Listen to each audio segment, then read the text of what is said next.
युग की, बात चल रहे समय की, बात परमपिता परमात्मा की, और वो बात जो सबसे सर्वश्रेष्ठ हो, वो बात जिसे कहते हैं बात बन जाए, वो करते हैं बात। तो अल्लाह वाहिगुरु राम गौड़ खुदा परमपिता परमात्मा ही एक ऐसा है जिसकी दया में रहमत से, जिसकी कृपा से बात बन सकती है। वरना इस समाज में ऐसा कोई भी नहीं होता जिससे बात बने। पर लोग कहते हैं यार परमात्मा से बात होगी तभी बात बनेगी। हैरानी ये है, परमात्मा से बात तो होगी, कोई बात करने को तैयार होगा तभी होगी ना। आप तो ठगी बेईमानी में सारा टाइम निकाल देते हैं। आप तो अपनी कहानियों में उलझे रहते हैं, तो अल्लाह वाहिगुरु की कहानी आपको कहाँ फिट बैठेगी। यकीन मानिए, अल्लाह वाहिगुरु राम की कहानी के पात्र बन गए, सारी कहानियां ही आपकी मुकम्मल हो जाएंगी, सारी परेशानियां दूर हो जाएंगी। आपके हृदय रूपी कमल में वो खुशबू उठेगी जिसकी कल्पना आप नहीं कर सकते। तो आप अपनी बेचैनियों का, अपनी परेशानियों का अगर हिसाब चाहते हो तो मालिक के नाम का जाप किया करो। दिखावा करना, ढोंग करना आज के दौर में आम बात है। आप किसी इंसान को देख के ये नहीं कह सकते वो किस खसलत का मालिक है। किसी को देख के आप ये नहीं बता सकते कि उसके अंदर कौन सी भावना चल रही है, उसके अंदर क्या क्या हो रहा है। आप इंसान को जब देखते हैं तो उसके बाहरी दिखावे को देख सकते हैं। इस संसार में मीठी छुरियां बहुत, प्यार से बोलेंगे, प्यार से बात करेंगे, पर उनकी निगाह आपकी जेब पे होती है। उनकी निगाह अपना मकसद हल करने की होती है। उनकी निगाह अपना उल्लू सीधा करने की होती है, और कोई मतलब नहीं होता उनकी उस मिठास का। पर सारे तो एक जैसे नहीं होते। आज भी वाकई अच्छे लोग हैं जिनकी जुबान पे भी मिठास होती है और दिलो दिमाग में भी मिठास होती है। पर या तो माँ बाप के बहुत अच्छे संस्कार, या फिर अच्छा संग, या फिर सत्संग का रंग, ये तीन चीजों से अंदर बाहर मिठास आ सकती है। वरना मालिक के बच्चों, मालिक के भक्तों, हो ही नहीं सकता इस कलयुग में कोई जैसा बाहर है वैसा अंदर हो। बड़े दोगले हैं लोग। हम किसी को गलत नहीं कह रहे, हम आपको समझा रहे हैं कि बच के रहिएगा लोगों के दिखावे से, बच के रहिएगा उनके आर व्यवहार से, दिखने वाले चेहरों से। क्योंकि जो गरजते हैं वो बरसते नहीं, और जो बरसते हैं वो गरजते नहीं। जिनको इश्क होता है अल्लाह से, सतगुरु वाहिगुरु गॉड से, वो किसी को बताते नहीं फिरते कि मुझे मालिक से प्यार हो गया, इश्क हो गया। इसी पे आपको एक दो बातें सुनाते हैं। एक मुर्गी बेचने वाला आया, उसने आवाज देनी शुरू की, मुर्गी लो, मुर्गी ले लो। लोग आने लगे, मुर्गियां लेने लगे कि हां रेट बताइए। मुर्गी बेचने वाले ने बोला ये 2 रुपए की, ये 3 रुपए की, ये 5 रुपए की, पहले समय की। लोग बड़े हैरान थे, कहते यार ये 2 की है, ये 5 की है, वजन दोनों का बराबर, अंडे दोनों देती हैं, फर्क कहाँ है? कहने लगा ये जो 2 रुपए वाली मुर्गी है ना, अंडा तो देती है, अंडा देने से पहले इतना शोर मचाती है, इतना शोर मचाती है कि जब अंडा देती है या तो काग या बाज या कोई और जीव जंतु, बिल्ली, उस अंडे को खा जाती है, मालिक तक जाता ही नहीं। कहता ये 5 रुपए वाली, कहता ये 5 रुपए वाली कब अंडा देने को तैयार है और कब अंडा दे दिया, साथ वाले मुर्गे को नहीं पता होता कि इसने अंडा दे दिया, इसलिए ये 5 रुपए की है। मालिक के पास वो अंडे ज्यों के त्यों पहुंचते हैं, इसलिए इसका रेट दुगने से भी ज्यादा है। तो इसलिए मालिक के प्यारों, मालिक का इश्क जिन्हें लग जाता है वो 5 रुपए वाली मुर्गी होती है, 2 वाली नहीं। और जो 2 वाली मुर्गी है वो 5 वाली बन ही नहीं सकती, जितना मर्जी जोर लगा ले। तो जो ज्यादा दिखाते रहते ना, मैंने आए कर, मैं आए कीता सी, तेनू पता नहीं, फिर मैं आए कीता सी, वो कीता ही सी, अंदर कुछ भी नहीं, सवाल ही नहीं। थोथा चना बाजे घना, चने होते हैं राजस्थान में, यहां हमने जन्म लिया, आम ऐसे हाथ में लेके देखते, और जिनकी आवाज टन टन टन, मान लो वो बिल्कुल खोखा है, अंदर कुछ भी नहीं। तो इसलिए भाई ये ध्यान रखिए, इश्क जिन्हें लग जाता है वो आवाज नहीं देते, वो अल्लाह वाहिगुरु राम की आवाज पे मोहित रहते हैं, वो किसी को परेशान नहीं करते। अब मालिक से आप प्यार करते हैं, उसकी भक्ति राम नाम जाप करने लगते हैं, सुबह सवेरे उठे सारे परिवार को सूली चढ़ा देते हो, गर्म पानी करो, टावल रखो, फट्टी रखो, ये करो। परिवार कहता है यार आफत आ गई, ये बंदा क्या कर रहा है? कहता तुम्हें पता नहीं मैं तड़के उठ के भक्ति करनी है। भक्ति तूने करनी है, सूली पे सारा टब्बर चढ़ा दिया, फल तुझे टट्टू मिलेगा? कैसे मिलेगा बता? कितनी बद्दुआएं जुड़ गई तेरे साथ। बेचारे बच्चे राम से सोए हुए थे, उनको उठा दिया, माँ सोई थी उसको उठा दिया, बहन पति पत्नी जो भी है उनकी तो तूने रेल बना दी। इससे अच्छा नहीं खुद बाल्टी भर नहा, किसी को पता ही ना चले कि सुमन कर भी लिया और 5 रुपए वाली मुर्गी बन जा। पाले भगवान को।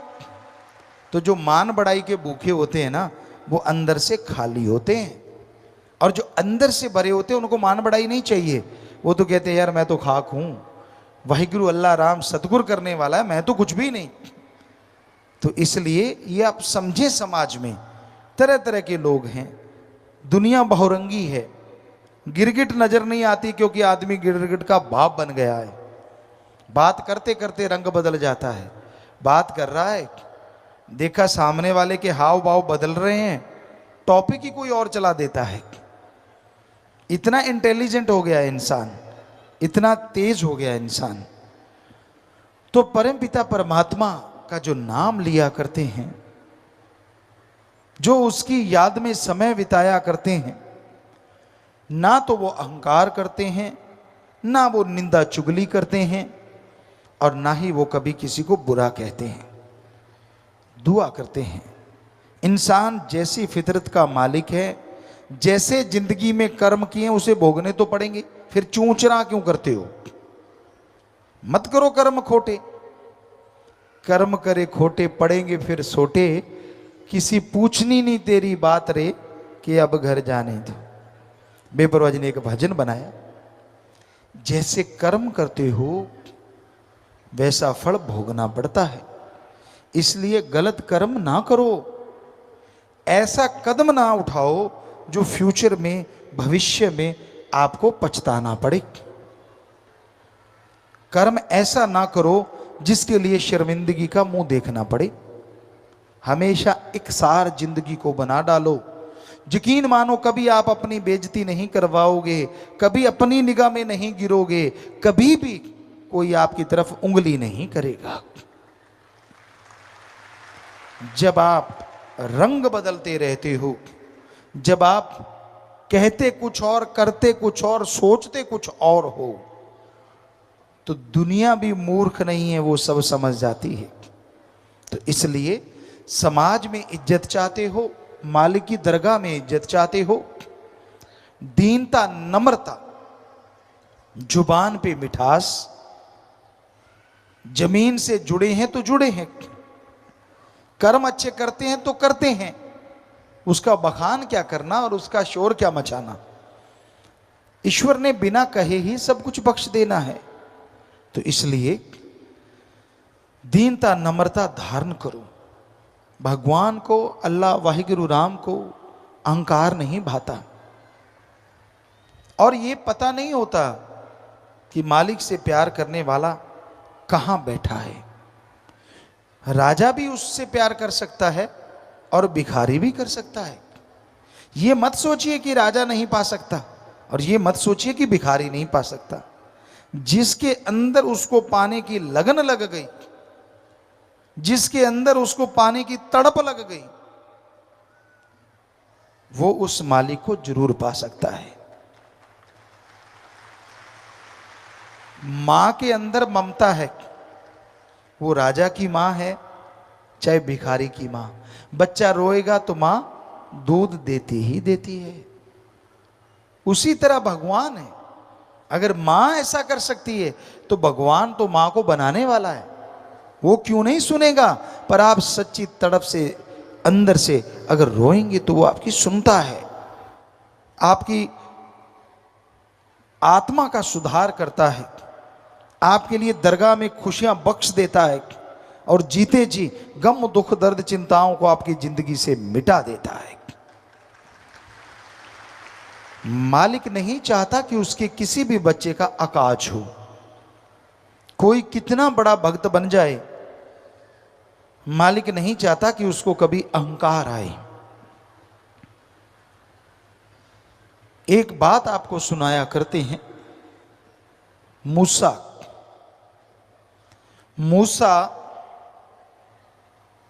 अल्लाह मालिक को बहुत मानता था, बहुत मोहब्बत करता था, और इस मोहब्बत के दौर में चलते चलते उसे पता ही नहीं चला कब अहंकार उस पे सवार हो गया। और मालिक नहीं चाहता कि उसके भक्त को काम, वासना, क्रोध, लोभ, मोह, अहंकार, मन माया घेर ले। तो मूसा एक दिन जंगल से जा रहा था। एक चट्टान पे गडरिया बैठा था। मूसा ने देखा ये कर क्या रहा है। आंखें स्टिल खुली हुई हैं, हाथ दुआ में उठे हुए हैं, और ऊपर देखे जा रहा है और बोले जा रहा है। मूसा पास गया, क्या सुना? हे अल्लाह, अगर तू बीमार हो जाए तो मेरी कुटिया में आना। हे परवरदिगार, मैं तुझे भेड़ों का दूध पिलाऊंगा, मैं तेरी मालिश करूंगा, मैं तेरे चरण धो के पीऊंगा, मैं तेरे चरण दबाऊंगा। हे मेरे अल्लाह, मुझे छोड़ के कहीं और ना जाना अगर तू बीमार हो जाए तो। मूसा ने सुना, आग बबूला हो गया, उसको झंझोड़ा, उसकी लगन टूटी। कहने लगा, बोल भाई, क्या क्या है भाई? कहने लगा, काफिर है तू, काफिर। अरे अल्लाह भी कभी बीमार होते हैं, और अगर वो बीमार होगा तो बस तेरी भेड़ों का ही दूध है, और कोई दूध भी नहीं कहीं, और कोई संभालने वाला नहीं है, सिर्फ तू ही बचा है उसका प्यारा। ये बात सुनते ही गडरिया रो रहा था और जोर जोर से रोने लगा। अपने कपड़े फाड़ते हुए, सिर के बाल नोचते हुए वहां से भाग गया। बोला कुछ नहीं। मूसा रोजाना इबादत करता था। उसने देखा, यार जरूर ये बंदा मालिक की इबादत करने वाला है। दिल हिल गया, क्योंकि वो भी भक्ति करता था। इबादत पे बैठा, कहां तो सेकंडों में ध्यान जुड़ जाता था, आवाज आने लगती थी, और कहां उस दिन बैठा रहा, मिनट गुजरे, घंटे गुजरे, आखिर तड़पती व्याकुल हो गया, तड़प उठा, मालिक को पाने के लिए जार जार रोने लगा। तो एक आवाज आई, मूसा तुझे दुनिया में भेजा है जोड़ने के लिए, तोड़ने के लिए नहीं। तूने जिसका दिल दुखाया है वो मेरा सबसे अजीज है।